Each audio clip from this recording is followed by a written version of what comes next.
digamos, analizar un poco de la recuperación post pandemia.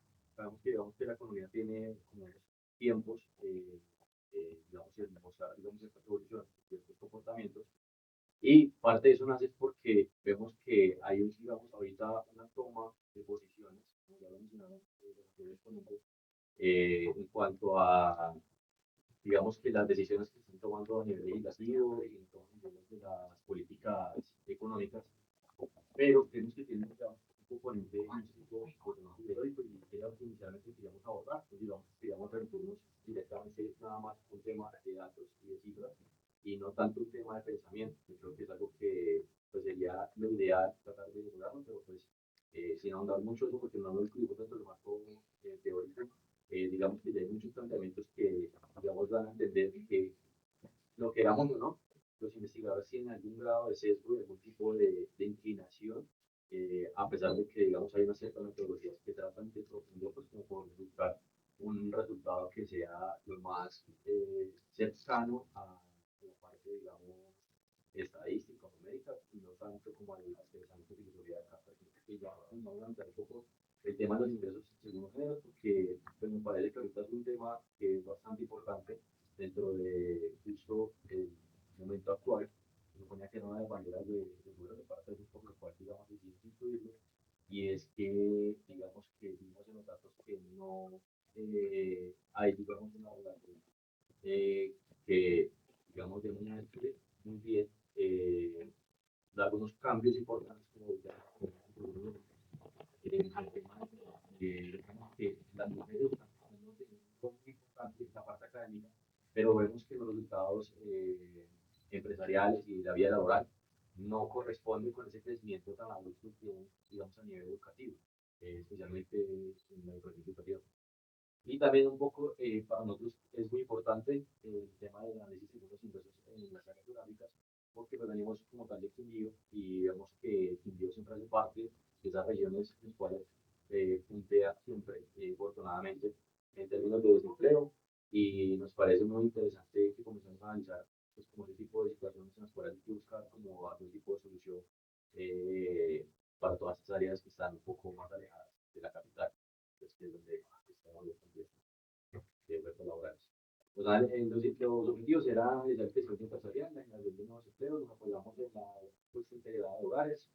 La idea era mirar, pues, básicamente, qué tan cierto era el avance con respecto al gobierno, digamos, como las críticas que hacían inicialmente con respecto a que no había un crecimiento económico, que íbamos en el que era, y realmente lo que vimos es que si bien no hay un crecimiento significativo durante este periodo, sí ha habido un crecimiento y una reducción en el índice de empleo, un crecimiento y una recuperación post pandemia, no de pronto en los niveles que obviamente desearíamos, pero digamos que la realidad del mercado ahora colombiano eh, no apoya mucho con esta situación.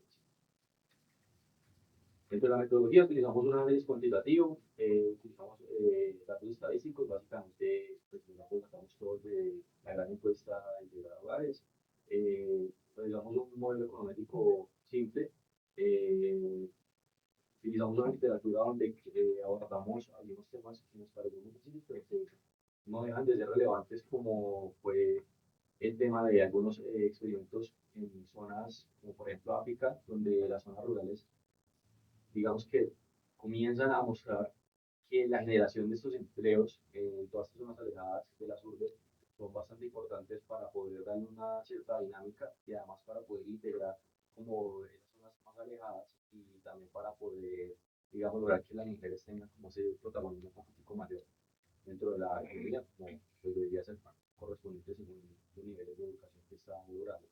Eh, Estamos hablando de unos fundamentos teóricos que ya vamos a abordar un poco más adelante y bueno, esto es como lo esencial.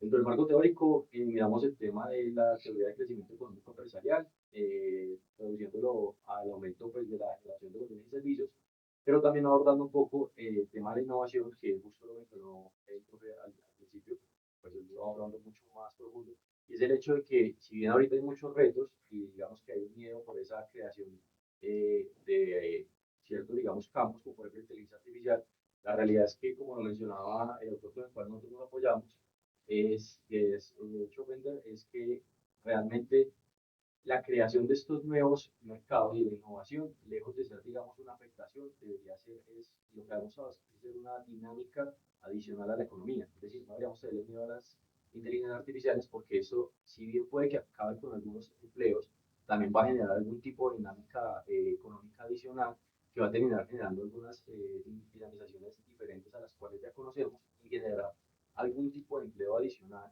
como por ejemplo ya sabemos que son las personas que ya están comenzando a especializarse en la parte de los fronts, en una mejor eficiencia a nivel laboral. Entonces, sí hay unos desplazamientos, pero también una creación de nuevos empleos. En la teoría del capital humano, pues finalmente es entender que obviamente a mayor conocimiento y inversión en capital humano, hay una mayor probabilidad, digamos, de que este capital pueda llegar a tener mejores condiciones laborales, pero que en el caso colombiano, de los datos que hemos encontrado fue que, digamos, que no se ve realmente muy sostenible, especialmente en el caso de la mujer, que ya ha sobrepasado, digamos, los ingresos a las educativas superiores, pero no Pero se no nos dice yo corresponde, por a qué pesar no. de que viene recortando año a año y viene aumentando, digamos, su participación, no corresponde, digamos, con ese crecimiento en términos de estudios.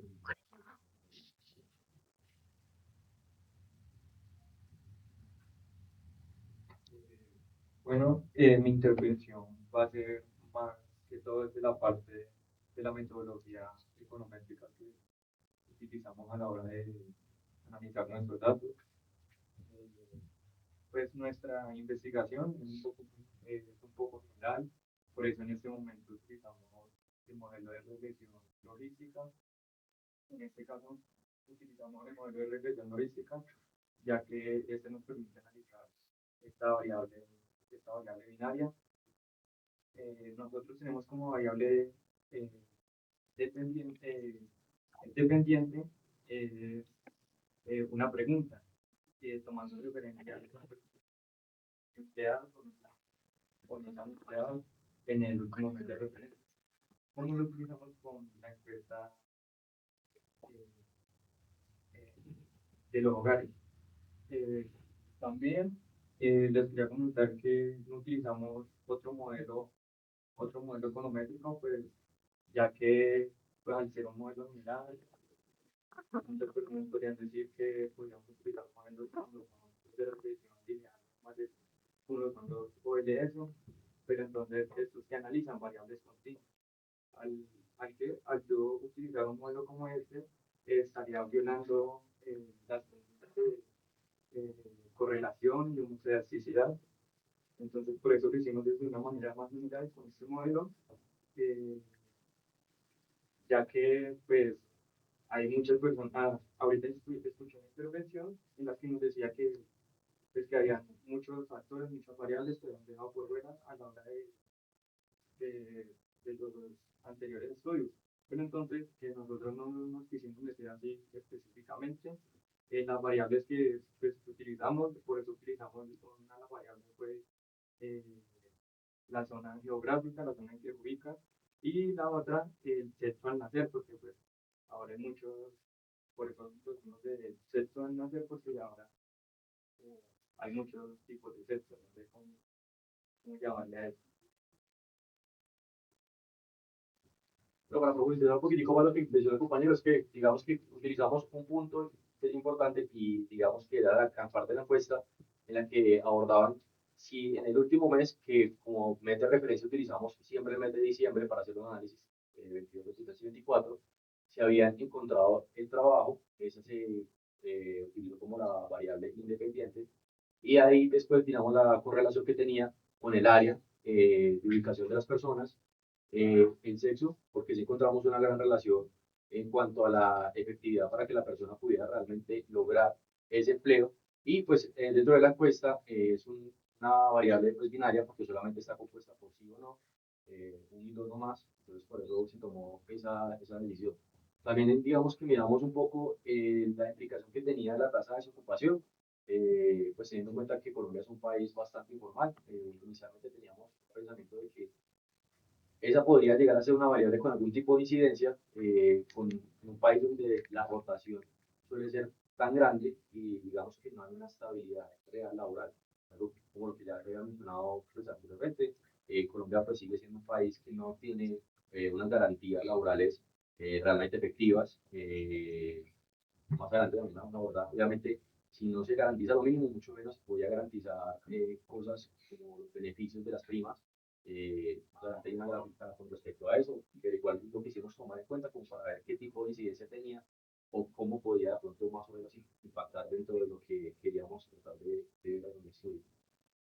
Los resultados encontramos que, si bien, como ya lo había mencionado, la ocupación sí disminuyó durante este periodo, las políticas implementadas, pues hasta el momento no hemos podido ver que sean como tan significativas, porque aunque hay una disminución en la tasa de desocupación y un aumento en la tasa de ocupación, no es lo suficientemente alta para poder generar algún tipo de cambio relevante. Ya lo había mencionado, por lo que realmente nosotros tenemos sobre una tasa de fiabilidad del 60%. Es bastante baja, teniendo en cuenta que pues, algunas literaturas, pues no quiero meterlo mucho en eso porque no lo metimos en el marco teórico, pero pues sabemos que algunas literaturas hablan de una tasa natural de desempleo y pues evidentemente Colombia está muy lejos de eso.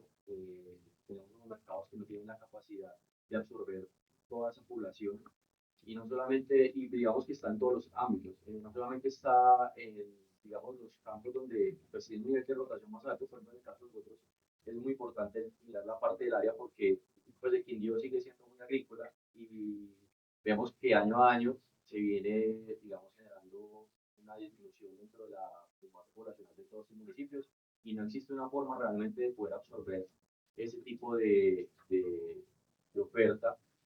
Tampoco hay una muy buena oferta, digamos, educativa y a pesar de aún existiendo la oferta educativa, digamos que vemos que el mercado sigue sin tener la capacidad de absorber no solamente la mano de obra no calificada, sino también la mano de obra calificada. Dentro del salario por género, pues vemos que la diferencia es abismal. Ahí digamos que viene la mención de que no corresponde lo que se puede observar en términos de educación por parte de la mujer, que cada vez tiene un rol más importante a nivel educativo, con digamos el rol que está teniendo a nivel laboral. Si bien están las mujeres mucho mejor formadas actualmente, el mercado laboral no les está ofreciendo las oportunidades que pues, deberían corresponder con su nivel educativo actual. Como ya lo mencionamos, Colombia no tiene unas garantías mínimas laborales.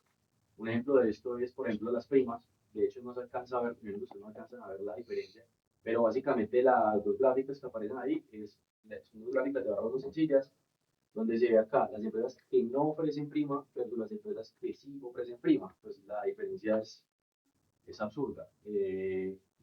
No tenemos no solamente unas garantías mínimas de un empleo laboral estable, sino que adicional a eso, aspirar ya de por sí a algún tipo de beneficio adicional, pues sería pues, algo irrisorio porque no tienen las empresas cómo lograrlo. Parte de esta explicación pues, se podría dar, como mencionó el profesor, que realmente el tema de las pymes, siempre a nosotros se nos han enseñado un poco a mirar un poco el tamaño de la empresa, pues porque son las que finalmente logran ofrecer con las mejores oportunidades laborales, los mejores sueldos y las mejores condiciones con las mejores prestaciones, pero se nos olvida a veces un poco de lado que la realidad colombiana es que las pymes son las que abarcan y son las que realmente generan la mayor cantidad de empleo y no tienen la capacidad de generar, digamos, este tipo de beneficios. Ahora, por el lado del modelo, también evaluamos pues que el modelo, si bien tenía unas variables simples, porque queríamos ver qué tipo de incidencia tenía el modelo, sí pasó las condiciones mínimas, pero le siguen faltando mucho más variables. Ahí ya digamos que lo que queríamos lograr era un punto principal de partida y ver, primero, si realmente el mercado colombiano estaba tan mal como igualmente se nos menciona, y es que, pues digamos que si bien no estamos en la mejor condición, el mandato de Petro no ha decaído, ha venido recuperándose poco a poco post pandemia, pero sí hay que comenzar a evaluar otro tipo de elementos importantes, y es, por ejemplo, la parte de cómo le vamos a dar una mayor preponderancia a la mujer dentro del mercado laboral que pueda, digamos, ayudarnos a solucionar posiblemente ese tipo de problemáticas, porque tienen ya la educación suficiente para poder apoyar la economía y no solamente seguir enfocándonos en el sector de cuidados que, pues, por ejemplo, sobre, digamos, el mantenimiento de los hogares y demás, que no tiene ningún tipo de remuneración, que se sale a veces de estos tipos de estadísticas.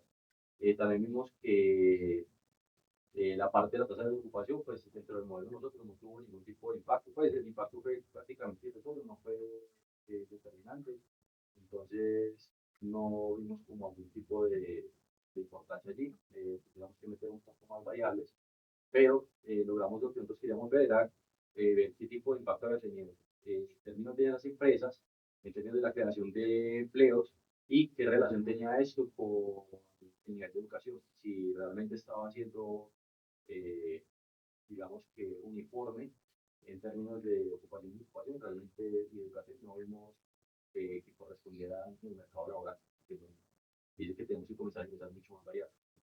Entonces, en las conclusiones encontramos que tenemos una tendencia de crecimiento de ocupación que si bien, digamos que ha ido mejorando, no corresponde, eh, digamos, con la mejora en los términos de ocupación. Hay una diferencia muy grande en el ritmo en el que las dos disminuyen, al igual que en el caso de las mujeres, no corresponde el nivel de educación que tienen las mujeres con el ritmo con el cual ellos están comenzando a recortar esa brecha salarial entre el hombre y la mujer. También vimos, hay un dato ahí que se me perdió, que fue el tema del tamaño de las empresas. Las empresas también las evaluamos, vimos que también el rol que cumple el hombre dentro de las empresas es abismal, casi del doble en muchos casos, y realmente vemos que las empresas que tienen las mejores condiciones laborales, que son las grandes empresas, tienen una diferencia muy grande y una disparidad con respecto a las mujeres, mientras las mujeres en las empresas pequeñas están teniendo un rol un poco más significativo en términos de participación, pero son justo las empresas las que menos tienen oportunidades de dar unas condiciones laborales dignas y con unas garantías mínimas laborales.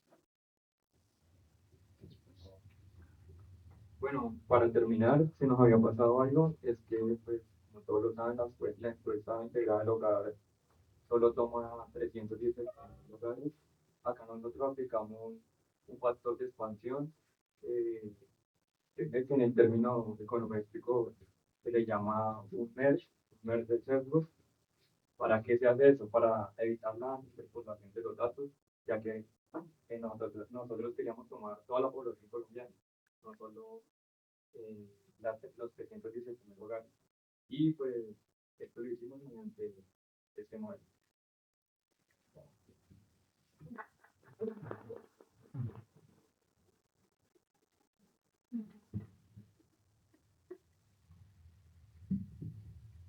Gracias a Juan y a Juan. Desde el auditorio, preguntas, comentarios.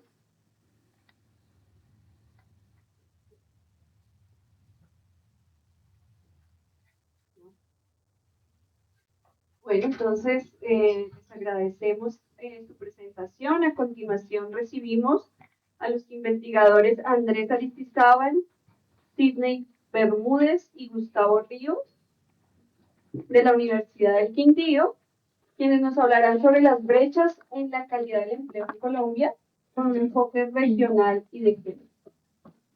Tienen 20 minutos para su presentación. Gracias por estar aquí.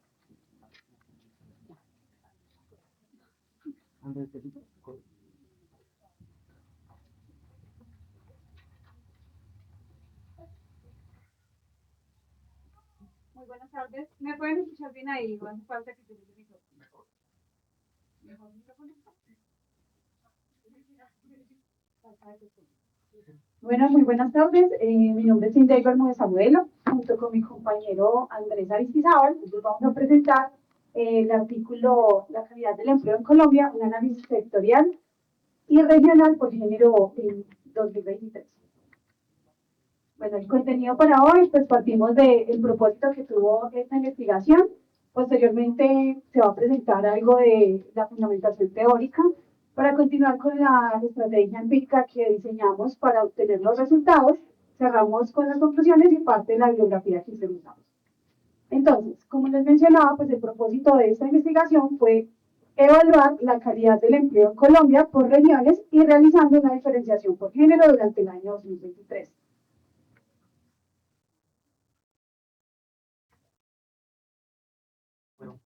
Buenas tardes para todos. Dentro de la revisión de la literatura que realizamos para esta investigación, tenemos en cuenta lo siguiente. A la hora de generar empleo en los países se tienen como dos grandes discusiones. La primera de ellas tiene que ver con la necesidad de crear puestos de trabajo y la segunda tiene que ver con la calidad de los puestos de trabajo que se generan en dicha economía. De hecho, algunas de las presentaciones que hemos escuchado el día de hoy han venido tratando estos temas sobre cantidad de puestos de trabajo y la calidad de esos puestos de trabajo. Ahora bien, todos entendemos que hoy la discusión empieza a surgir alrededor de la calidad de los puestos de trabajo, cuando hablamos de calidad de este empleo. Esta discusión inicia mucho antes y desde la segunda mitad del siglo XX teníamos la discusión propuesta por Lamb, Steins and Quinn y Winogilitskin, quienes plantearon la necesidad de hablar de calidad del empleo. Pero estos autores nos plantearon la calidad del empleo como un componente subjetivo, es decir, cómo consideraba el empleado que ese puesto de trabajo impactaba su calidad de vida. Sin embargo, esta visión subjetiva de la calidad del empleo empieza a recibir varias críticas. Entre estas, la propuesta por Seashore, quien nos dice que no es suficiente hablar de calidad del empleo desde una visión subjetiva, que es necesario construir unos componentes objetivos que sean medibles y comparables entre puestos de trabajo para poder tener una discusión mucho más amplia y para que las políticas públicas se enfoquen realmente en la construcción de este empleo de calidad. Ahora, parte de la discusión que plantea Seashore ocurre porque el empleado puede verse en su visión subjetiva, puede verse permeado por condiciones como el autoengaño, la presión social o la ignorancia propia del desconocimiento respecto a qué es calidad del empleo. Esta discusión alrededor de cuáles son esos criterios surge, pero no hay un consenso respecto a cuáles son los componentes que deberíamos tener en cuenta a la hora de hablar de calidad del empleo. Y aquí tenemos autores como Galvis y Aponte en 2017 y Ward en el 87, que nos dicen, sí, necesitamos mediciones objetivas, sin embargo, hoy no tenemos un consenso de cuáles deberían ser esas mediciones objetivas. Posteriormente, algunas otras investigaciones, como la propuesta por Shelley Mendy en el 2018, Fernández en 2011, Hidalgo y Tarapuez en 2022, empiezan a considerar varios factores, entre ellos el nivel de ingreso, pero también tenemos cosas como el tipo de contratación, la seguridad social, las horas trabajadas, la representación social y la perspectiva del trabajador. Estas visiones nos empiezan a involucrar ya componentes objetivos y componentes subjetivos dentro de la calidad del empleo. Luego podemos continuar. Bueno, entonces, considerando los estudios de Hidalgo y Tarapuez y Shelley Mendy, nosotros nos propusimos la construcción de índice del empleo objetivo y ya también basado en la literatura anterior, el índice subjetivo del empleo. Perdón. En este caso, pues utilizamos los datos de la gran encuesta integrada de hogares. Solamente se tomaron los datos para los empleados mayores de 18 años, por regiones y también pues por género, por sexo, perdón. Posteriormente lo que hicimos fue ya como ensamblar estos datos o este componente en el paquete de RStudio. Eliminamos los datos vacíos, se excluyó también a los pensionados que trabajan, no formaron parte como de la muestra, y de acuerdo a lo que encontramos en la literatura de los autores mencionados anteriormente, pues propusimos como estos rangos de interpretación para la calidad del empleo, tanto objetivo como subjetivo. Entonces, inicialmente para la calidad, para calcular el indicador del empleo objetivo, pues consideramos las variables del ingreso, el acceso a seguridad social y temas de contratos propiamente, como en un 70%. Podemos observar acá en la tabla que están por ahí más desagregados estos porcentajes, pero casi que el 70% de ese indicador objetivo está concentrado en estos tres elementos. El 30% restante, pues lo vemos en temas de asociatividad y representación salarial. Bueno, aquí en este punto, pues trabajamos lo que es el índice subjetivo del empleo. Ya aquí lo dividimos como en dos secciones, básicamente 4 variables. La primera sección, que es la satisfacción laboral, que incluye pues cómo se siente con su trabajo, cómo se siente respecto a sus prestaciones y cómo se siente respecto a su jornada de trabajo. Y finalmente, pues si el empleo que tiene pues se percibe como un empleo estable o no. En este punto hago la anotación que trabajamos solamente con datos para junio de 2023, considerando en la literatura lo propuesto por Acosta y Pineda, que es el mes donde hay menos estacionalidad frente a los datos de los otros meses. Ok. A partir del desarrollo de esta metodología, llegamos a los siguientes resultados. Lo primero que tenemos en la tabla que ustedes pueden ver en este momento es el análisis respecto a la calidad objetiva y subjetiva del empleo. Las tres primeras columnas obedecen a la calidad objetiva, las tres siguientes a la calidad subjetiva. El componente H es hombre, M mujeres y T se refiere al total. Ahora bien, vamos a analizar un poco qué es lo que tenemos allí alrededor de eso. Lo primero es vamos a ver cuáles son esos componentes donde la calidad tanto objetiva como subjetiva tiende a ser menor. Vamos a continuar, por favor. El primero de ellos es las actividades artísticas y entretenimiento. En actividades artísticas y entretenimiento, a ver, voy a hacer como una aclaración o una anotación importante para el análisis de esta información. Aunque nosotros dentro del desarrollo de la investigación no estamos teniendo en cuenta la composición sectorial de los empleos desde una visión de género, sí podemos tener una visión consensuada a partir de la evidencia empírica respecto a cuáles son los sectores que más emplean hombres o cuáles son los sectores que más emplean mujeres y cuáles son esos cargos que ocupan allí. Luego, les voy a pedir que hagamos un acto de fe y que quienes no hayan revisado la literatura en este sentido nos crean que en realidad hemos hecho esa revisión y este análisis va a involucrar esos factores. Dicho esto, actividades artísticas y entretenimiento sabemos que es un sector en el cual se emplean muchas mujeres, pero también sabemos que es un empleo altamente informal, a pesar de que nosotros estamos analizando únicamente el componente de informalidad. Tenemos que la calidad objetiva del empleo es muy baja, pero es mayor en hombres que en mujeres. Un sector donde se emplean mayoritariamente mujeres. Cuando miramos la calidad subjetiva, tanto hombres como mujeres perciben una calidad objetiva muy alta. Recuerden que nuestro índice va de 0 a 1, siendo 0 muy mala la calidad y 1 muy buena calidad. En este caso, la calidad objetiva alcanza 0.75 y 0.73 para hombres y mujeres respectivamente. Continuamos y vamos a mirar ahora el sector de agricultura, ganadería, caza, silvicultura y pesca. Noten que la calidad objetiva entre hombres y mujeres en este caso es menor para los hombres y mayor para las mujeres. Ese factor también lo vamos a ver luego en el componente de construcción en el sector minero. Ahora, ¿qué nos está diciendo este dato? Las mujeres tienen niveles de contratación objetiva en términos de calidad del empleo mucho mejor que la de los hombres. Pero recordemos que son sectores donde hay mayoritariamente empleo masculino, pero que el empleo femenino que allí se genera tiende a ser en áreas administrativas donde evidentemente hay unos criterios de contratación diferenciados. Cuando miramos la calidad objetiva en estos sectores de tensión, observamos, qué pena que yo voy como saltando entre sectores, pero eso en aras de mejorar el tiempo, observamos que en estos sectores como agricultura, como construcción y como explotación de minas canteras, la calidad subjetiva, es muy alta y particularmente en el de construcción, el de la mujer es demasiado alta, 0.91. Recordemos también que nuestro criterio está sesgado por lo que vemos en nuestro entorno, razón por la cual en la construcción las mujeres están mayoritariamente o como ingenieras o arquitectas o áreas administrativas y observan los hombres mayoritariamente como obreros. Evidentemente yo siento que tengo un mejor cargo y por tanto subjetivamente me siento como un mejor empleado. Ahora, ¿a quiénes les va mejor? Administración pública y defensa. Administración pública y defensa, la calidad objetiva del empleo está en hombres 0.71 y en mujeres 0.55. Acá hay algo que tenemos que tener en cuenta y es que debería ser unos valores mucho más cercanos porque muchos de esos empleos son empleos públicos. Luego uno esperaría que acá la calidad objetiva fuera donde la brecha no fuera tan presente como lo estamos viendo en este caso.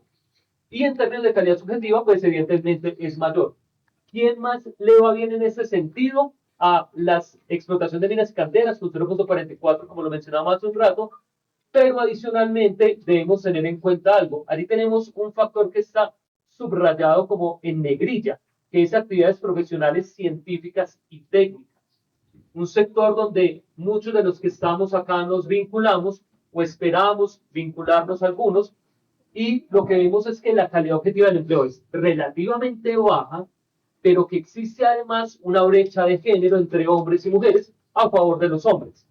Pero la visión subjetiva es que los hombres consideran que una mayor calidad del empleo versus las mujeres sí tienen una percepción de que su empleo es menor. De hecho, en la mayoría de los lugares, de los sectores, las mujeres, salvo que tengan objetivamente una mejor calidad del empleo, siempre tienen una percepción que tienen un peor empleo. Esto podría estar explicado en buena medida porque las discusiones actuales nos han permitido ahondar sobre las políticas de empleo en el caso de las mujeres particularmente. Podemos continuar. Ahora miramos el tema cómo se compone regionalmente. Recordemos que como esto se trabaja con gran encuesta integradora de hogares, tenemos representatividad para 24 ciudades y áreas metropolitanas, razón por la cual lo que ustedes ven en la parte sur y oriente del país está en blanco porque no tenemos los datos. Ahora, ¿qué tenemos? Existe una brecha entre el empleo objetivo y subjetivo en todos los departamentos de Colombia. Ahora bien, ¿dónde se genera el empleo objetivo de mayor calidad? En Bogotá y Cundinamarca. Eso tiene una explicación relativamente sencilla y es que es el sector donde más producción se genera en el país. Bogotá solamente mueve el 25% del PIB y cuando vamos a Cundinamarca esto aumenta cerca del 30%. Cuando vamos a la calidad subjetiva, noten el centro del país, lo que nosotros llamamos la región del eje cafetero, con Antioquia, es la zona donde hay una mayor percepción de calidad subjetiva del empleo. Y esa mayor percepción podría, como lo mencionaba Seashore, incluso estar explicada en las creencias, en la ignorancia, y que soy claro, es ignorancia respecto a qué es un empleo de calidad, pero también en la presión social. Recuerden que estas regiones son muy conservadoras, donde acostumbramos a decir cosas, nosotros venimos de allá, acostumbramos a decir cosas como, pero gracias a Dios tiene empleo, ¿verdad? O sea, mira, tienes empleo, no hay de qué quejarse. El resto del país, la composición es más o menos igual, las pruebas siempre tienen una percepción alrededor de 0.75 de una calidad del empleo objetiva, pero cuando vemos en la calidad objetiva, perdón, subjetiva, y cuando vemos la subjetiva, no alcanza el 30%. En ese sentido, a lo largo de este trabajo podemos concluir varias cosas.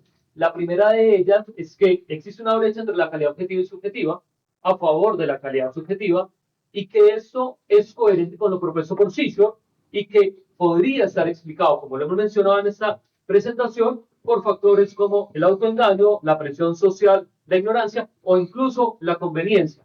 Es decir, yo estoy en un buen empleo dependiendo quién me pregunte, porque yo también estoy tomando decisiones convenientes hacia mi futuro. También podemos decir que la calidad objetiva del empleo se encuentra asociada al desarrollo económico.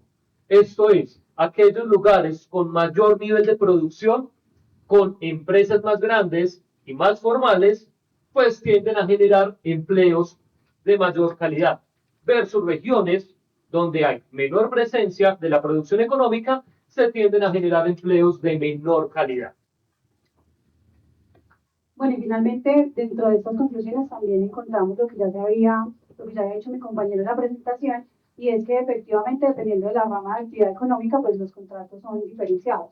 Tenemos el ejemplo de explotación de minas canteras, el ejemplo de la construcción y demás, donde efectivamente las mujeres están mayoritariamente en cargos administrativos, mientras que los hombres están más en cargos operativos. Entonces, en este sentido, pues siempre nos va a generar un sesgo allí frente a lo que es el empleo subjetivo y el empleo objetivo.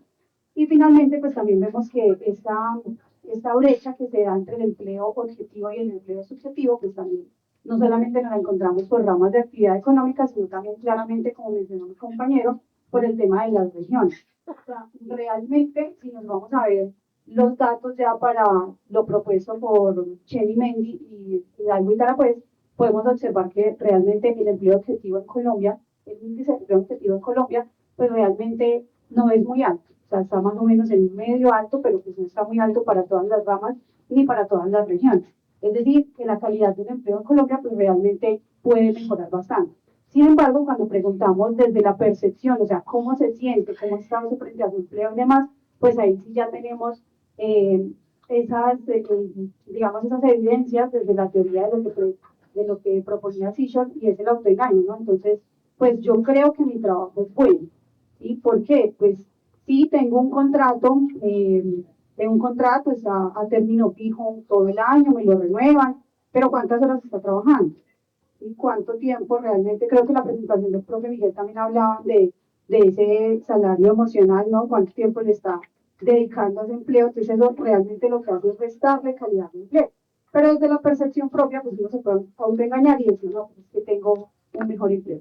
Y lo otro, ya para cerrar, es que realmente en sectores como, por ejemplo, el tema de la consultoría, los profesionales, el sector científico y demás, y sectores también como la defensa, seguridad, etcétera, pues uno esperaría que la brecha realmente no existiera, ¿no? Porque pues estamos aplicando tanto hombres como mujeres a los mismos cargos, las condiciones deberían ser iguales. Y aún así nos encontramos que hay una brecha y que no es una brecha pequeña. Entonces, muchas gracias. Eso sería todo.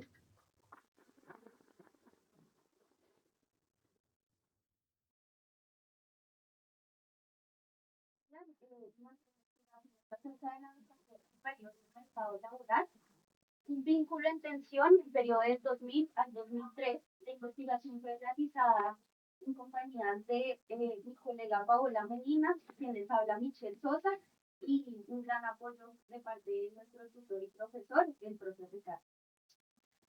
Entonces, ya para iniciar, quisiera mostrarles como la tabla de contenido para que nos demos una idea de los temas que vamos a abarcar de la investigación. Primero una introducción, modelo de investigación, un marco de referencia, la metodología utilizada durante la investigación, los resultados, la conclusión y la referencia.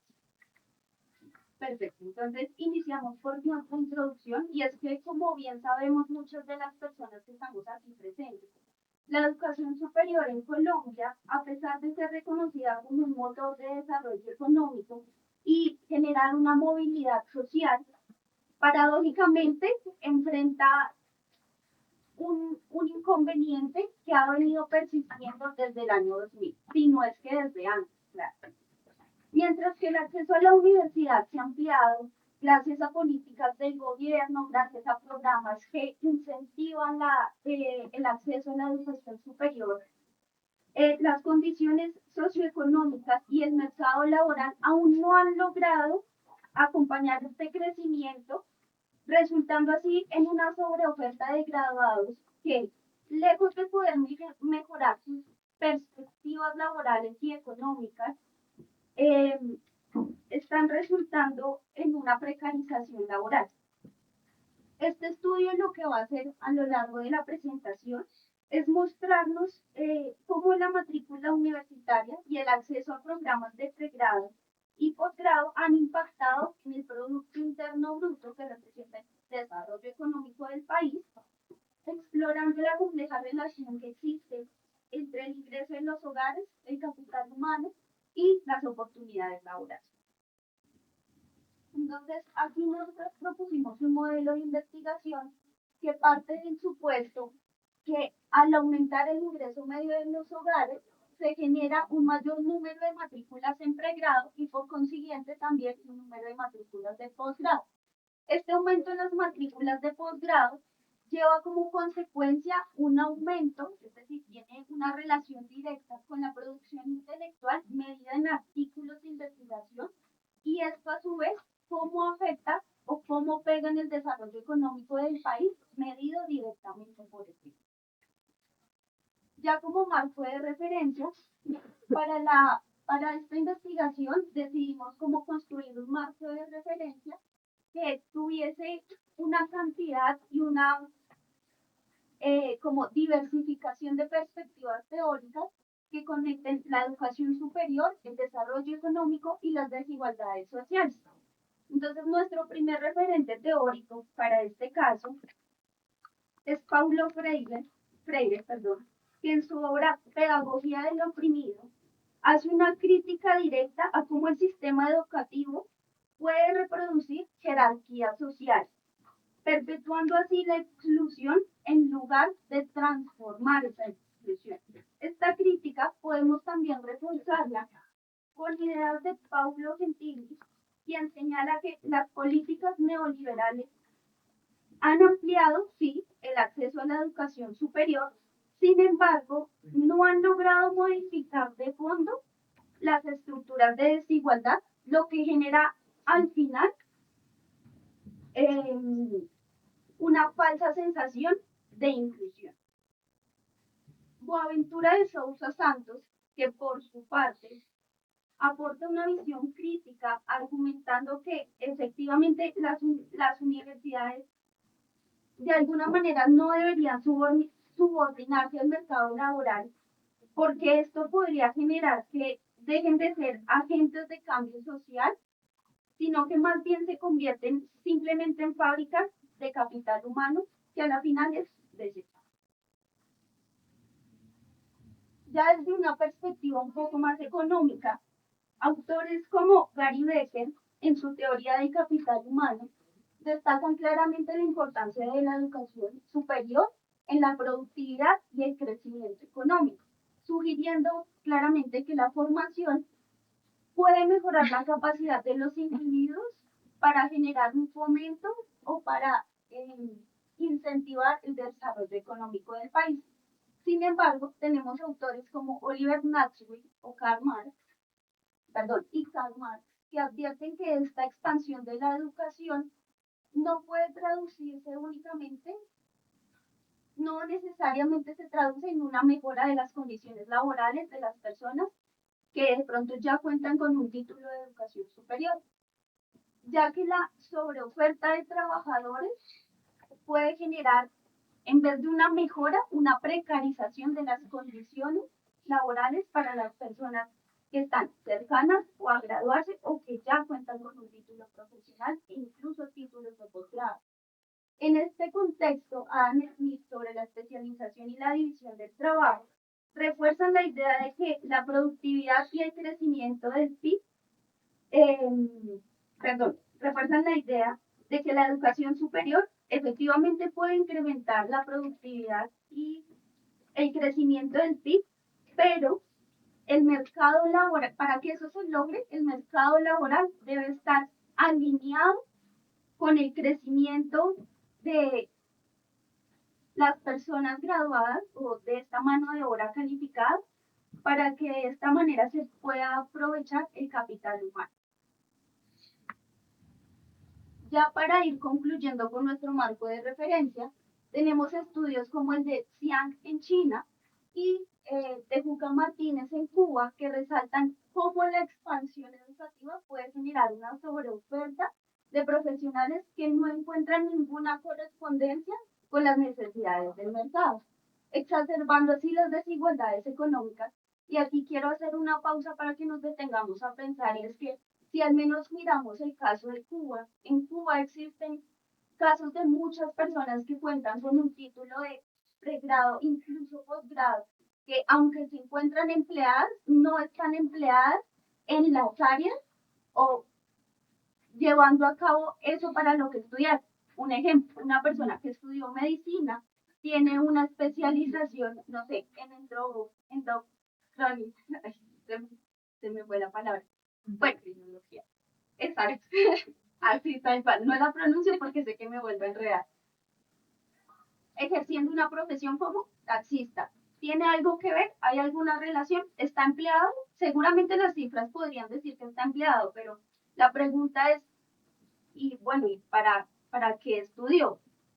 Porque al menos yo, y no sé si el resto del auditorio está de acuerdo, pero yo no estoy estudiando economía para después estar, y no con el fin de despreciar los trabajos, pero de pronto en un trabajo de mesera, porque no es eso para lo que estoy estudiando, sino simplemente no invierto mi tiempo ni mi dinero en esto. Entonces, digamos que esa es la reflexión a la que queremos llegar. Muy buenas tardes. ¿Ahí me escuchan? No soy muy buena con el micrófono, así que me perdonarán.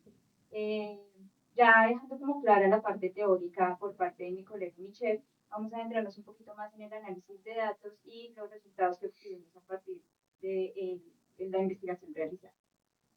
Como metodología, nuestra investigación tiene un enfoque cuantitativo porque creemos que la respuesta a la gran pregunta que nos hicimos Hoy la al trile es comienzo solo de esta madera. investigación, la vamos a encontrar a través de los números.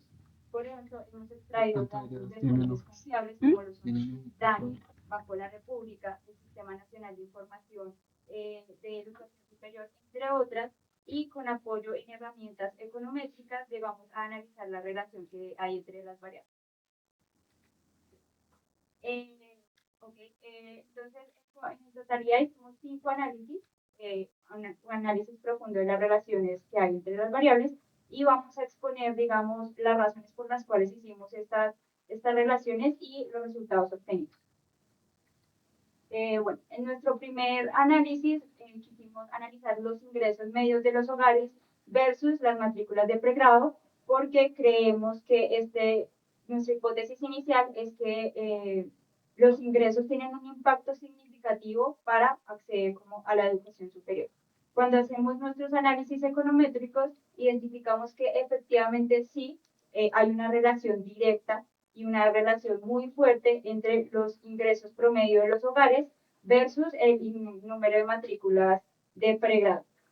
Al aumentar un 1% en el ingreso medio de los hogares, las matrículas de pregrado aumentan un 0,62%. Adicionalmente, identificamos que el ingreso medio de los hogares es una variable que explica fuertemente la variación que existe en el número de matrículas de pregrado. El segundo análisis que quisimos realizar fue las matrículas de pregrado versus las matrículas de posgrado. Y es que queríamos identificar qué tanta relación hay o qué tanto impacto hay cuando una persona se titula de pregrado y en la posibilidad o en la opción de seguir estudiando y especializar sus conocimientos. Cuando hicimos el análisis y todo el proceso econométrico, identificamos que sí, efectivamente hay al igual que el análisis anterior, hay una fuerte relación entre las matrículas de pregrado versus las matrículas de posgrado, donde un aumento en las matrículas de pregrado se expresan en un 1,07% de aumento en las matrículas de posgrado. Adicionalmente, igual que en el caso anterior, estas matrículas de pregrado pueden explicar significativamente la variación de las matrículas de posgrado. Seguimos con un tercer análisis y esto porque queríamos evidenciar, sí, efectivamente estudiamos, nos especializamos y qué pasa más allá, a qué otro reto nos corremos nosotros las personas que estudiamos y es que efectivamente hay un siguiente paso y es el paso de investigación, el paso de generar artículos publicados. Cuando hicimos el análisis econométricos, efectivamente identificamos que al igual que los otros 2 análisis que acabo de exponer, digamos, las matrículas de posgrado tienen una alta relación directa con los artículos publicados, donde un aumento del 1% en las matrículas de posgrado se ven reflejadas en un aumento del 2,02% de los artículos publicados. Un cuarto análisis que quisimos realizar es, bueno, sí, estamos publicando, estamos investigando, pero ¿y esto cómo impacta al desarrollo económico del país medido a través del PIB? Entonces, cuando hicimos la regresión, efectivamente identificamos si hay un impacto, si impacta de una u otra manera al desarrollo económico, pero no de una manera fuerte y considerable como para tener en cuenta todo este proceso educativo que se realiza. Como último análisis, quisimos validar, bueno, estamos estudiando, estamos especializándonos, estamos aportando de una u otra manera al desarrollo económico, pero esto cómo se ve reflejado en los bolsillos de cada una de las personas que estamos estudiando. Entonces quisimos comparar un ingreso real versus el nivel educativo obtenido, donde los resultados obtenidos muestran que efectivamente el ingreso medio de los hogares influyen de manera directa en las matrículas de educación superior. Sin embargo, cuando vamos a visualizar o comparar estos datos de crecimiento de salarios de los graduados y digamos, llegamos a una visualización de que se percibe una gran paradoja, porque las matrículas sí aumentan, pero los salarios de los graduados aún así mantienen como, no se crecen como proporcionalmente. En vez de estar generando más oportunidades de trabajo de calidad, lo que estamos generando es una sobreoferta de profesionales que luchan o luchamos por conseguir un trabajo de empleo bien remunerado.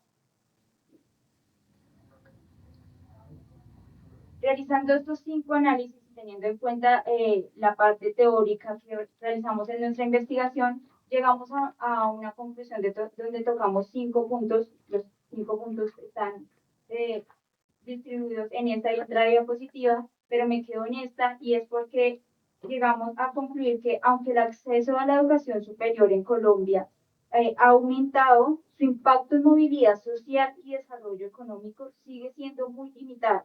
La relación entre los ingresos medios de los hogares y las matrículas muestran que la situación económica aún depende mucho de los ingresos o la capacidad económica que tenemos en cada uno de los hogares. Y esto nos muestra una perpetuación en la desigualdad. Por otro lado, la producción académica sí se ve que ha aumentado, pero no está impulsando de manera significativa al desarrollo económico del país. Adicionalmente, como ya les he mencionado, la sobreoferta de graduados ha llevado a que haya una mayor precarización laboral y junto con ello, sin una mejora proporcional en los salarios. Concluimos diciendo, para que la educación, tanto superior como todo el proceso educativo que existe actualmente, sea un motor real de desarrollo en nuestro país, necesitamos revisar un punto clave, y es el contexto y la importancia que hay con el mercado laboral. No podemos dejar esto de un lado porque su conexión debe ser tan fuerte que debemos garantizar mayor equidad en las oportunidades laborales para las personas que día a día nos esforzamos por salir y superar nuestras necesidades individuales.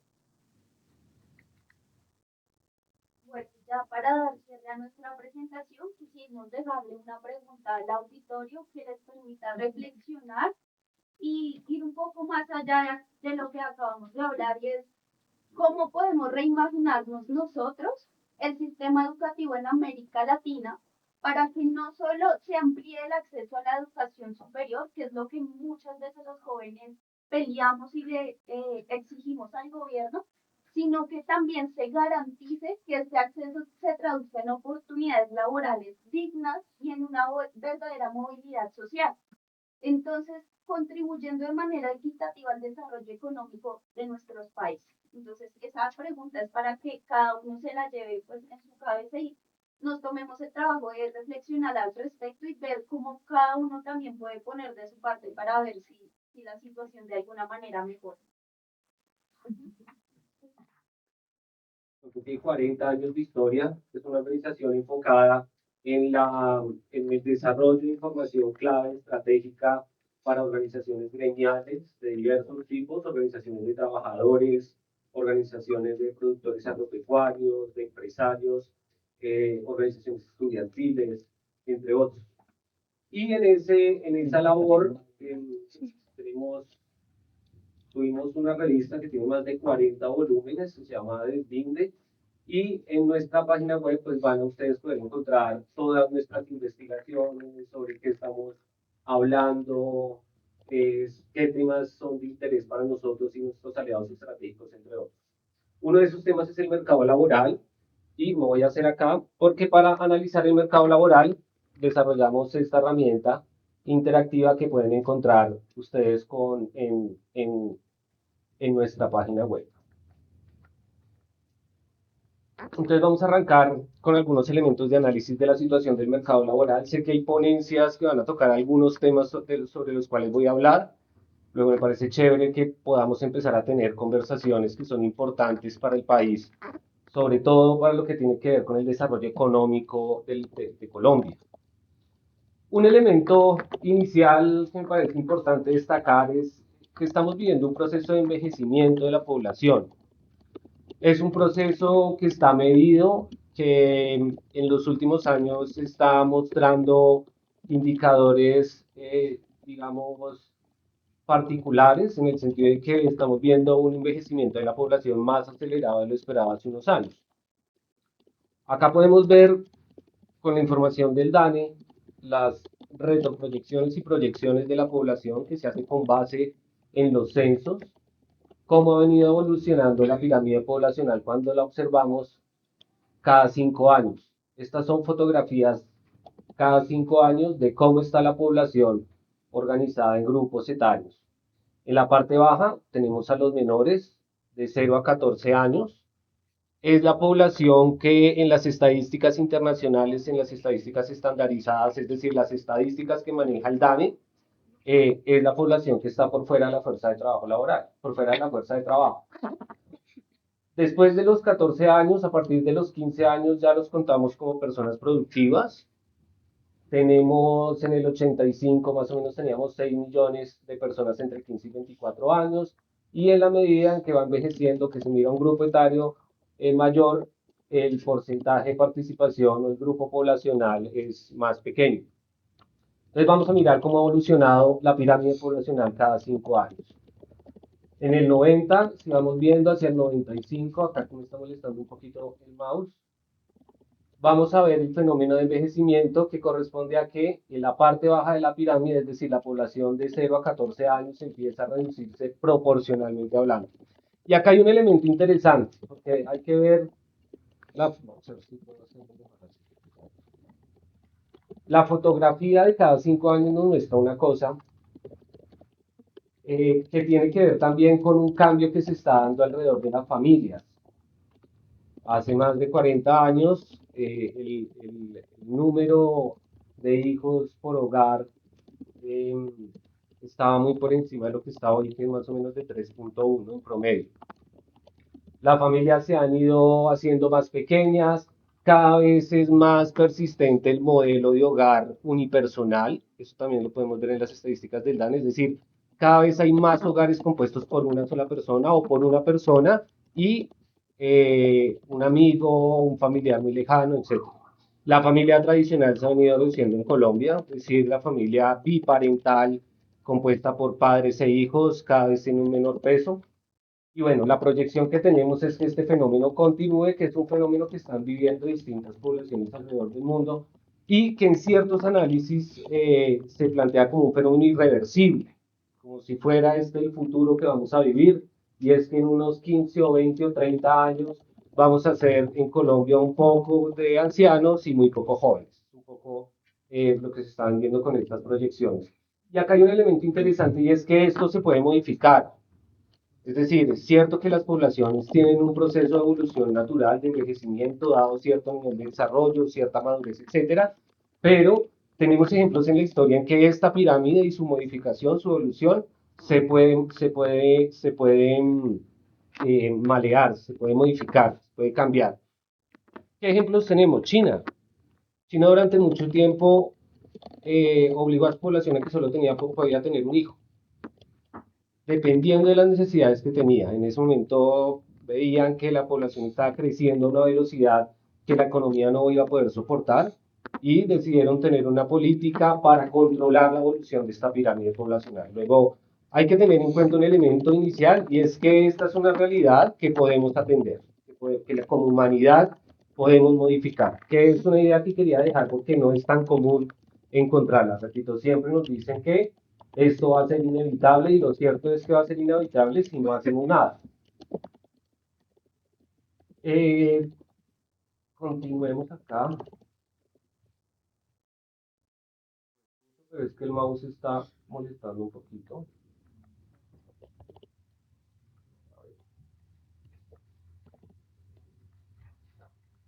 Okay. Otro elemento que me parece importante y sé que hay una ponencia relacionada con esto es cuál es la relación entre el sistema educativo, sobre todo el sistema educativo profesional, la secundaria, la educación superior, y el mercado laboral. Y hay varios elementos que llaman la atención. En Colombia se están graduando más, se están formando más las mujeres que los hombres. Es algo bien particular, porque tenemos unas brechas de género en todos los niveles, digamos, sociales, que son muy marcadas, pero en este caso de la educación superior, nosotros como país estamos graduando ahorita más o menos 130 mujeres por cada 100 hombres. Por año estamos produciendo unos 600, 500 mil profesionales por año, que son 500 mil profesionales que no están encontrando salidas en el mercado laboral. Y hay una barrera en el mercado laboral que es muy evidente, y es que si estamos graduando más mujeres que hombres profesionales, ¿por qué en el empleo profesional tenemos más hombres empleados que mujeres? Hay un primer elemento interesante, y es que hay una barrera. Las mujeres representan la mitad de la población, pero en el mercado laboral tienen una tercera parte. Estos me parecen interesantes porque le permiten a uno empezar a hacerse varias preguntas, sobre todo cuando miramos en dónde se está empleando la gente en Colombia. Vamos a ver acá también rápidamente cómo están distribuidas. Cómo está distribuida la población en la educación superior, qué carreras se están escogiendo más. Entonces, fíjense que economía, administración, contaduría afines son las carreras más demandadas actualmente, es donde más profesionales estamos generando. Y cuando uno mira las encuestas de la salida que tienen los profesionales dentro del mercado laboral, estas carreras evidentemente tienen muchas más salidas que otras que son más específicas, especializadas o que están relacionadas con sectores productivos y actividades productivas que en la economía colombiana no son tan fuertes. Todo el mundo necesita un contador, ¿sí? Pero no todo el mundo necesita un ingeniero. Y ese es el lío que tenemos, que ojalá tuviéramos más ingenieros. Acá hay un libro que va a recomendar que me pareció muy interesante, que se llama La caída de Occidente, de Manuel Todd, que tiene un análisis muy relacionado con estos indicadores, pero para Estados Unidos y Rusia, comparando un poquito qué ha pasado con Occidente y digamos, Oriente, en materia de evolución, por ejemplo, en formación de profesionales, en ingeniería, en formación de profesionales en áreas STEM, y comparado no solo con Rusia, sino también con China. Y uno ve que hay una relación directa entre el nivel de desarrollo y crecimiento de la economía con la producción de profesionales en áreas STEM y en ingeniería. Estados Unidos en los últimos años ha vivido este proceso que vive la economía colombiana. Estados Unidos se ha desindustrializado, recuerden eso. Muchas de sus fábricas salieron al mundo, se regaron por Asia, aprovechando la mano de obra barata en Asia, en Centroamérica, en América del Sur. Perdieron esa industria en el sentido de que se trasladó hacia esas zonas y la producción hoy de ingenieros en Estados Unidos ha caído dramáticamente, y además de eso hay otro fenómeno: la mayoría de los ingenieros que se están produciendo en Estados Unidos son extranjeros, son chinos, mexicanos e indios. Son los tres principales grupos poblacionales y representan cerca de la mitad de los profesionales que está produciendo Estados Unidos. China, solo por poner un ejemplo, ustedes miran la empresa BYD, la que está haciendo los buses verdes de Transmilenio, que va a hacer una planta de ensamblaje acá para abastecer de buses eléctricos los sistemas de movilidad masiva en Colombia. Esa empresa tiene 1 millón de empleados y el 10% de sus empleados están dedicados solo a investigación. Y ese departamento, que puede tener 100.000 ingenieros investigando en todas las, no solo son vehículos eléctricos, sino en todas las áreas de la tecnología, inteligencia artificial, etcétera, energías, produce cerca de 30 patentes al día. Solo esa empresa produce 30 patentes al día. Por eso son líderes en todo. Y todo lo que uno pueda ver, los chinos han tenido una transformación muy bella, ¿no? Hace 20 años uno desconfiaba de los productos chinos porque eran copias baratas. Ellos empezaron copiando a lo loco. Y hoy en día son líderes en la mayoría de industrias, incluso las industrias más avanzadas como lo es la inteligencia artificial. Esta mañana tuvimos una representante china, Jin Chang, que nos habló de inteligencia artificial con un estudio supremamente interesante. Entonces, ¿por qué es importante evaluar cómo estamos formando a nuestra población? Porque eso nos dice qué tipo de economía tenemos y hacia dónde vamos, ¿no? Nosotros no tenemos un sistema educativo que sea un motor de desarrollo como tal, porque es un sistema educativo muy débil, muy desconectado todavía del aparato productivo, y de un aparato productivo que está, digamos, en dificultad. Voy a entrar en materia rápidamente. Acá tenemos algunas estadísticas interesantes sobre la evolución de los hogares. Piense que cada vez dentro de los hogares se consideran como jefe del hogar a las mujeres, cada vez más.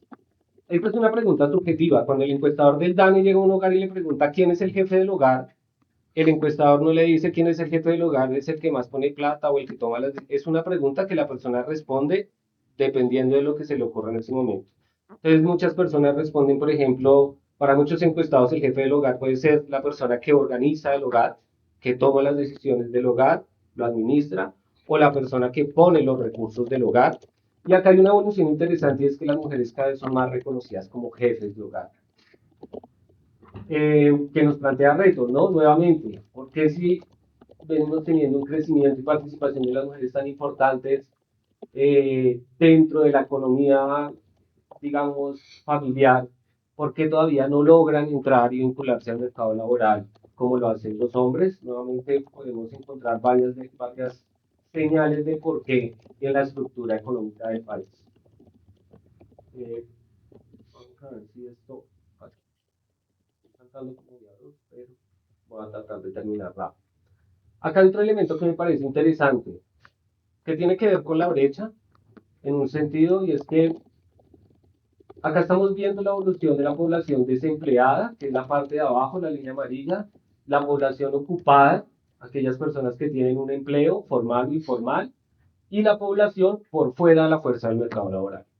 En la población por fuera de la fuerza del mercado laboral, que es lo que antes conocíamos en las estadísticas oficiales como población inactiva, tenemos un grupo de personas que en realidad son desempleados, solo que no son medidos como desempleados por una razón técnica, y es que como desempleado solo se mide aquella persona que en el último mes de referencia, cuando le hicieron la encuesta, buscó trabajo. O sea, si usted estuvo buscando trabajo un mes y se cansó, y duró 2 o 3 meses más, dejó de buscar trabajo y en los 3 meses volvió. En estos 2 o 3 meses que usted no buscó trabajo, para el DANE y para las estadísticas oficiales, usted no fue desempleado. Usted fue una persona por fuera de la fuerza del mercado laboral. Lo bueno es que el DANE ha incluido unas medidas adicionales que creo que son de especial atención por parte de los investigadores en estos temas, que tienen que ver con las tasas combinadas de medición de desempleo. Nosotros podemos coger a las personas desempleadas, es decir, a las que buscaron trabajo el último mes, y agregarle a aquellas personas que desistieron de buscar trabajo. Y son aquellas personas que si yo les ofrezco un trabajo, lo aceptarían inmediatamente. Si sumamos esos dos grupos poblacionales, ya no tenemos una tasa de desempleo cercana al 10% como es actualmente, sino que se nos sube como al 13 o 14%. Pero si además de eso agregamos a ese grupo las personas que consideran que están en una actividad laboral inferior a las de sus capacidades o que están trabajando menos horas de las que podrían trabajar, tendríamos una tasa de subocupación mucho más alta, que puede estar llegando casi al 20%. Estas tasas son interesantes porque nos dicen lo que la economía colombiana está desaprovechando, y en las charlas de esta mañana lo señalaron varios expertos. Lo único que genera riqueza es el trabajo. Pues en la medida en que una sociedad no trabaje, pues no va a generar riqueza. Nos comparaban también, hacían comparaciones de cuánto trabajan los colombianos, cuánto trabajan los coreanos, etcétera. Trabajamos mucho menos de lo que se trabaja en Corea y mucho menos de lo que se trabaja en China. En estos días también alguna charla nos contó del 996, ¿no? 9 horas de trabajo durante 6 días, ahorita se me va la frase, que es como sintetiza la jornada laboral en China. Y esto es importante porque ahorita en Colombia estamos en un proceso de reducción de la jornada laboral.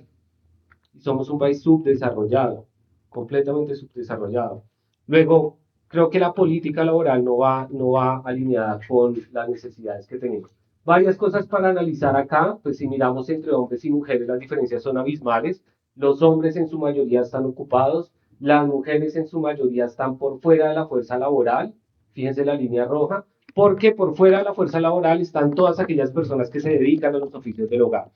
Y el 90-95% de las personas que se dedican a los oficios del hogar son mujeres. Asimismo, ya si delimitamos más y miramos mujeres y mujeres rurales, pues lo que tenemos es que las mujeres por fuera del mercado laboral son mucho más que las que están ya sea como desempleadas o como ocupadas, lo que nos muestra por qué tenemos las brechas que tenemos. Y un último elemento que quiero dejar, porque ya se me acabó el tiempo, que es un fenómeno que me parece muy interesante y que en ese trabajo vamos a empezar a revisar este año es sobre la tasa de participación. La tasa de participación en el mercado laboral. ¿Qué tanta gente estamos ocupando?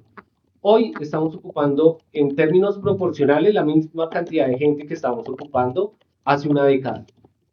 Hace una década. A pesar de que la población ha crecido año a año, puede que más lento de lo que esperábamos, pero de que sigue creciendo año a año, la población ocupada en relación con la población que no puede ocupar ha venido bajando. Estamos con un 60-65%.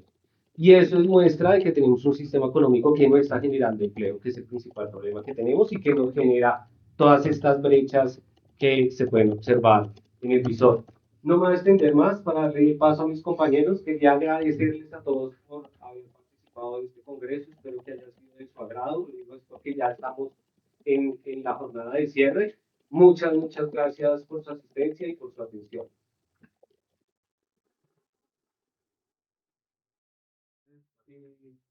Como lo decía, voy a hablar principalmente de lo relacionado con el impacto de la accidentalidad. Soy psicólogo, ahí colado entre tantos economistas, pero con una mirada importante para el ejercicio que ustedes hacen desde los temas de proyección económica y demás en las organizaciones. Aquí voy a tocar algunos aspectos que han tocado en diferentes temáticas a lo largo de estos 3 días, y espero que sea de importante para ustedes.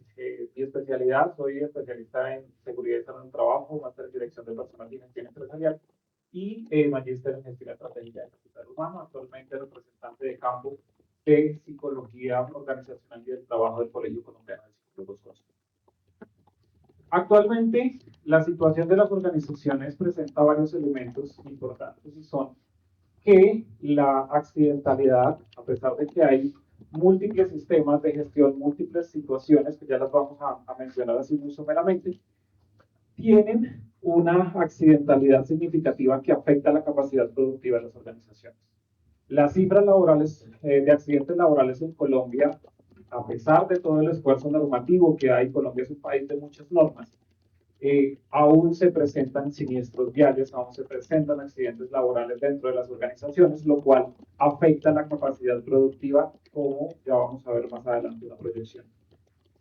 La OMS dice que en solo accidentes viales se pierden entre el 1 y el 3% del Producto Interno Bruto de cada nación.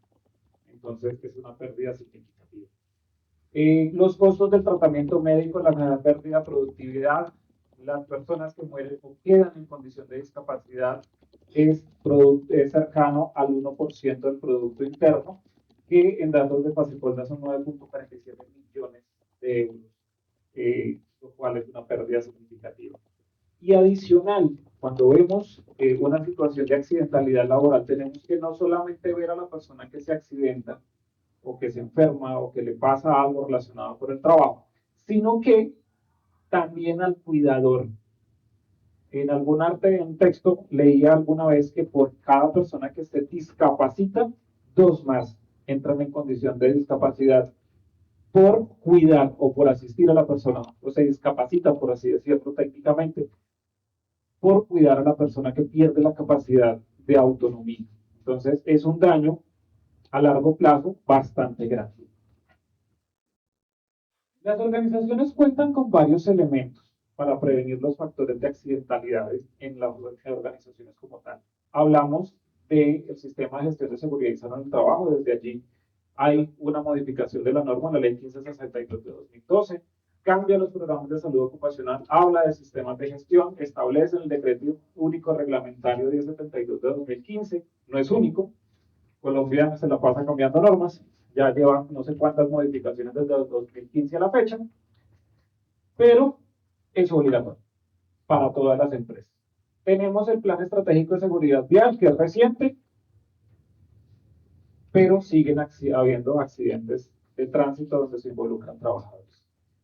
Tenemos procesos organizacionales y gestión del talento humano. Todas las empresas tienen sus manuales de procesos y procedimientos, tienen su manual de reclutamiento, de selección, invierten en procesos, evalúan desempeño, evalúan lo demás, pero a pesar de esos 3 elementos que acabo de mencionar, que están implementados en las organizaciones, la pregunta aquí es, por qué se siguen accidentando las personas. Y hay un elemento fundamental. Esto es un análisis o unos datos que tiene la Agencia Nacional de Seguridad Vial y nos dice que obviamente los datos, y ya les voy a dar la razón por la que solamente toma hasta el periodo de juventud, y va en consonancia con lo que ya hablaba Miguel Ángel al inicio. En solo accidentes de tránsito lesionados tenemos un número significativo a 2023, que es lo último que está en la página, de 10.575 personas accidentadas entre los 0 y los 26 años. ¿Qué tiene esto que ver? La población laboral es hasta los 62, ¿cierto? Pero tenemos un problema y es que cuando comenzamos a hablar de que se está envejeciendo la población, quienes entran a laborar, a reemplazar, a hacer ese relevo generacional, ya tienen pérdida de capacidad productiva porque un accidente los dejó lisiados. Y desde ahí ya no van a ser igual de productivos. ¿Listo? Y adicional, los que no quedan mal, se nos mueren. 2.568 muertos en 2023 por accidentes de tránsito que limitan la capacidad de relevo generacional en la capacidad productiva. ¿Listo? Entonces, desde allí tenemos, por parte de la siniestralidad vial, un factor importante.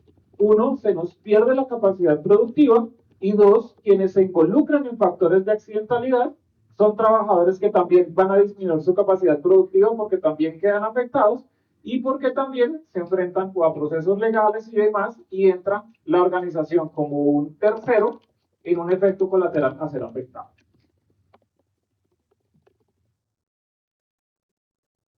Miguel Ángel nos presentaba una pirámide poblacional.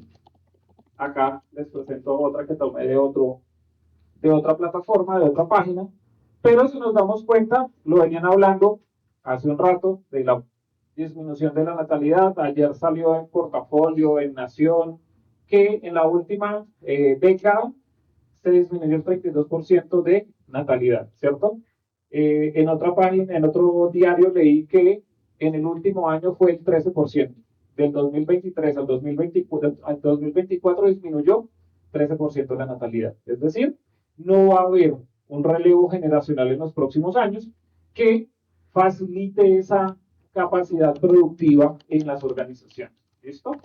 Porque nuestra población joven, los jóvenes hoy en día no quieren tener hijos, y tengo un ejemplo muy cercano. Mi hermana dice, yo no, tiene 32 años y ella ya dijo, yo no quiero tener hijos.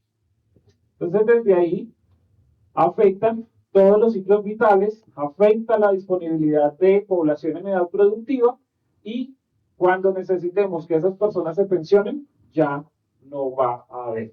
Y leía en estos días un artículo de la Florida, creo que el gobernador de la Florida, que decía, no hay mano de obra para actividades críticas, cambiemos la norma y que trabajen mayores de 14 años en adelante. Entonces, son situaciones que afectan la condición. En Colombia tenemos un 52% de población ocupada, de acuerdo a lo que nos dice el Sistema General de Riesgos Laborales de MinSalud, y desde allí decimos, ok, tenemos un 47.41% de población desocupada o informal, ¿cierto? Pero cuando nos vamos a ver a la siguiente diapositiva y nos tenemos en cuenta que voluntarios son el 3%, es decir, yo no estoy vinculado laboralmente, pero me afilio al sistema porque si me pasa algo, pues tengo quien me responda. Y los estudiantes que solamente se vinculan con ARL son casi el 7%, es decir, que del 52 quedamos en el 45% de población ocupada, más o menos. Aquí ustedes van a encontrar un error, y es de la misma página. Cuando hacemos toda esta información, nos dice, oiga, tenemos, bueno, 1.200.000 empresas, 10.835.000 trabajadores, tantos independientes, pues hace la desagregación. Pero nos dice que tenemos 408 muertos por enfermedades laborales y accidentes de trabajo, 419 por pensión de invalidez y incapacidades 15.930. Pero cosa curiosa, cuando uno va al desagregado, ya cambian las cifras. O sea, ahí Fasecolda presenta un error en los datos que presenta en su página. Pero a partir de eso hacemos el análisis. ¿Tenemos población afiliada? Sí, pero accidentes laborales en solo 2024 tuvimos 474.896 accidentes. ¿Qué está fallando en las organizaciones? ¿Cuánto dinero se pierde en esos accidentes? Puede que esos accidentes, los daños para la persona sean menores, pero en materiales, bienes o equipos, ¿cuánto dinero pierde la organización que le toca recuperar? A nivel de enfermedades laborales, ustedes dicen, bueno, 2023 y 2024 nos ha ido muy bien. Disminuimos de 51.000 que teníamos en 2020 a 9.000. O sea, una disminución de casi 41.000 enfermedades laborales. Recordemos que 2020, 2021 y 2022 fue el coletazo directo de la pandemia. Fue la única modificación que le hicieron a la tabla de enfermedades laborales, la 1477 del 2014, pese a que la 1562 de 2012 nos dice, oiga, las tablas de enfermedades laborales se actualizarán cada 3 años. Desde 2014 solamente tenemos una actualización en 2020 que es incluir el COVID como enfermedad laboral para personal de salud. No lo han hecho más, es decir, las instituciones están cortas en hacer acciones preventivas. Solamente el ministerio se encarga de hacer acciones correctivas, vigilancia y sanción, porque no están cumpliendo, pero no hay ningún incentivo frente a eso. Y lo vemos en esa tabla de enfermedades, que es lo que nos muestra esa diferencia. 2020-2021, mucha enfermedad laboral, pero si vamos al desagregado, muy posiblemente la razón es COVID en personal de salud, que fue la única modificación de la 1477. Cuando vemos muertes, aquí es donde está el error. La tabla general de Fasecolda nos dice que eran 409, aquí nos muestra ya 390, se perdieron 18, no sé dónde quedaron. Pero cuando miramos esto decimos, ok, y aquí tenemos riesgo 1, riesgo 2, riesgo 3, riesgo 4, riesgo 5. Quienes más se nos mueren en accidentes laborales son riesgo 5. ¿Quiénes están en riesgo 5? Actividades mineras de cantera, todo lo que es exploración petrolera. Entonces son actividades de alto riesgo que son muy exigentes y son muy rigurosas en su sistema de gestión, pero que a pesar de eso tienen una situación. ¿Listo? En pensión de invalidez tenemos 390 también. Entonces desde allí tenemos un factor alto. Nuevamente el riesgo 5 está muy elevado. Y las incapacidades permanentes parciales tenemos 14.500 cuando en el tablero general nos decía 15.900. También hay un desfase de Fasecolda. Ahí sí presento, digamos, el desagravio porque no es un error mío, sino tal como está en la página. La pregunta es que, ¿cuál es esa efectividad que tienen las organizaciones? Evaluación, el sistema de gestión es normativo, es obligatorio. La evaluación de estándares mínimos es obligatorio. La evaluación de riesgos psicosociales es obligatorio. Pero siguen pasando situaciones que aumentan esta estadística. Entonces, desde allí miramos y, ok, la tasa general la tenemos en 4.4 accidentes de trabajo por 100. Pero cuando vamos al desagregado, la agricultura tiene un 15% y aquí hay una anotación que me devuelvo al comentario que hacía inicial, a lo que decía Miguel, a lo que decía un ponente esta mañana. Los más accidentes son los del sector agrario rural. Al no haber población de tasa de relevo generacional, es el sector que menos va a producir. O sea que nos vamos a quedar sin la canasta básica, porque ya no hay quien tenga hijos, no van a trabajar en labores básicas del campo, son quienes más se nos accidentan, se nos enferman o se nos mueren. Y entonces ahí tenemos un desfase bastante de la media nacional de todos los sectores productivos, es 4.40. La tasa más alta la tiene agricultura. Y entonces ahí decimos quién va a cuidar a los campesinos, quién va a producir para la canasta básica si se nos están enfermando, se nos están accidentando, se nos están muriendo. Desde allí me tomo el atrevimiento de hacer un ejercicio y es ya donde ustedes van a decir, pues mucha, todo eso se pierde. ¿Por qué? Porque esto es una tabla básica de qué es lo que le cuesta a un trabajador formal. Y tomamos un salario básico, no lo llevo al salario mínimo porque pues, como vimos en la tabla, hay diferentes niveles de riesgo y pues obviamente un trabajador no se va a ganar en un nivel de riesgo 5, no se va a ganar 1.423.000 pesos. Se va a ganar mucho más. Tomo un dato X, loco. Se me ocurrió 2.200.000, ok, mandémoslo ahí. Esto es lo que cuesta el trabajador, tanto para el empleador, lo que tiene que aportar el empleador frente a lo que le paga al trabajador, Y entonces decimos que cada trabajador nos cuesta, con primas, con cesantías, 4 millones. ¿Listo? Tengamos en cuenta la cifra, porque cuando yo me voy a ver y hago un ejercicio simple, ¿cuánto es el accidente laboral? Lo mando a 30 días, no le doy incapacidad prorrogada, sino que fueron 30 días, ya se recuperó y volvió. Listo, 30 días, ¿cuánto me cuesta? Enfermedad laboral, igual 30 días, no hay prórroga. ¿Cuándo sabemos que un trabajador que tiene enfermedad laboral, he conocido casos como especialista en seguridad, de 590 días sin trabajar? Pero la institución, o la ARL, o la EPS, o el fondo de pensiones, tiene que estarle pagando su emolumento mensual. Es decir, de algún lado sale esa plata. La muerte por causas laborales, tomo los datos que me da Fasecolda, y la incapacidad permanente parcial la calculo sobre un 15%, que es lo que normalmente califican las ARLs. Una ARL raramente lo va a subir, y si lo sube menos de 50 para no pensionarlo, sino reubíquese, readáctese laboralmente y vuelva a trabajar. Desde allí, haciendo un cálculo elemental, nos da casi 1 billón de pesos.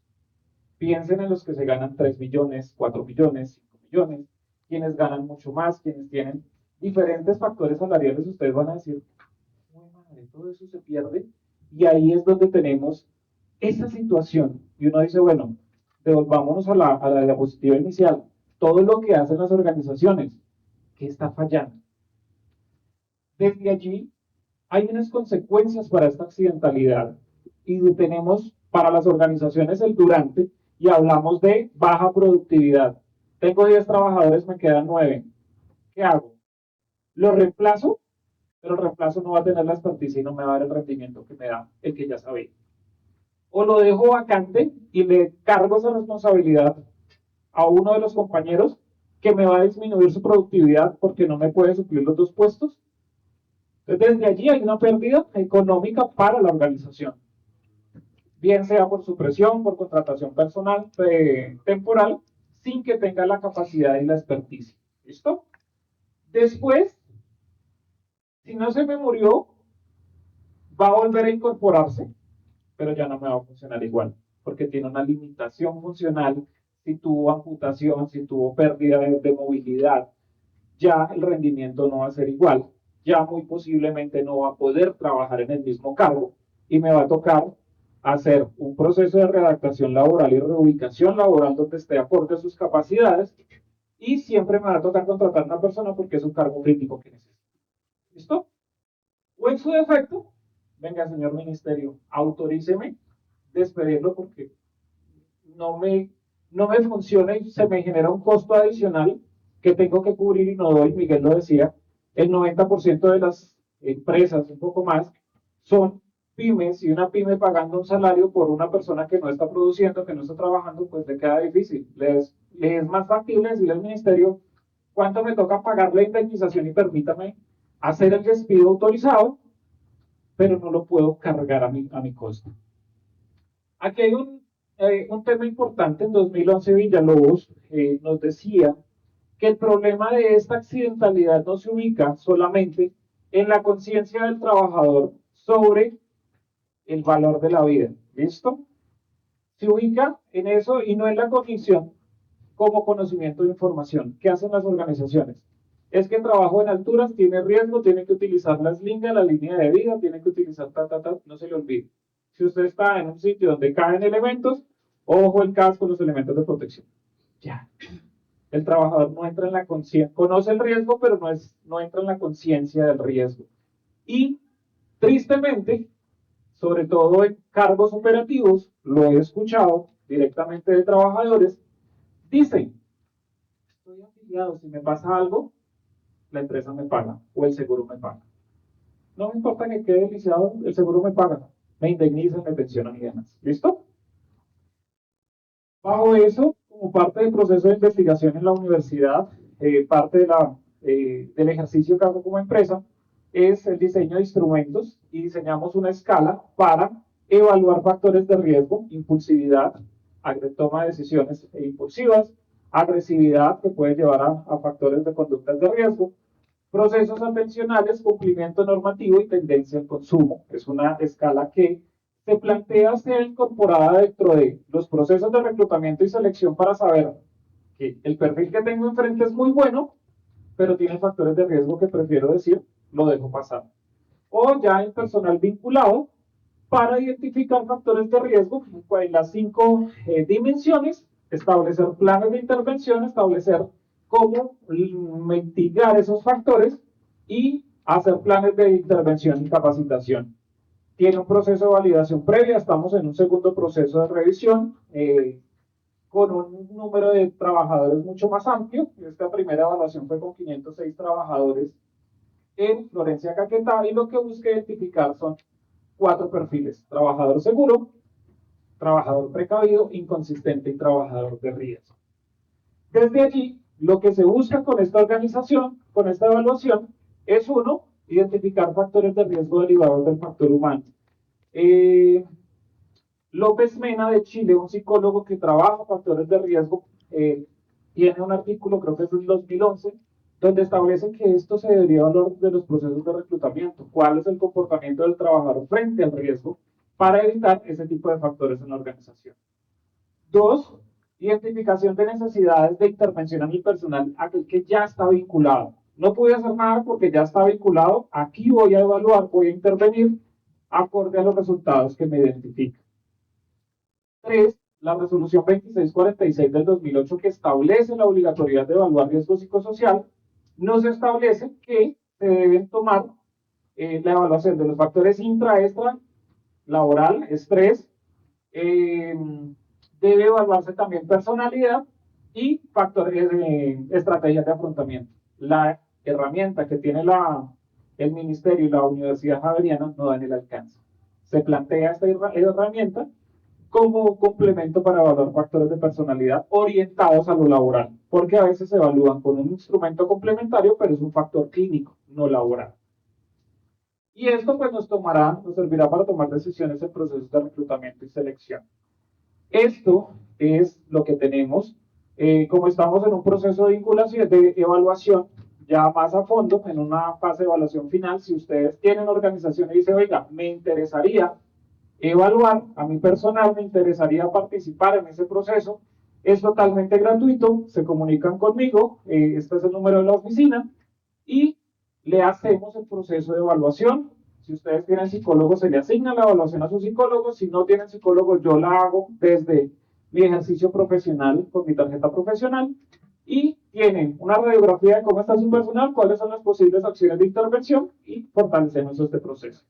Por último, ya para terminar, desde la Universidad de la Amazonía, invitarlos, quienes tengan la posibilidad, 29 y 30 de mayo, vamos a estar en la Universidad de la Amazonía, en alianza con otras instituciones, realizando un congreso de entornos laborales saludables, que es precisamente una actividad orientada a fortalecer o a motivar estas estrategias de seguridad laboral, entornos laborales saludables, bienestar organizacional, y tenemos ponentes tanto nacionales como internacionales. Entonces, bienvenidos, tenemos tarifas para estudiantes, tenemos tarifas para profesionales afiliados a las organizaciones patrocinadoras y para particulares.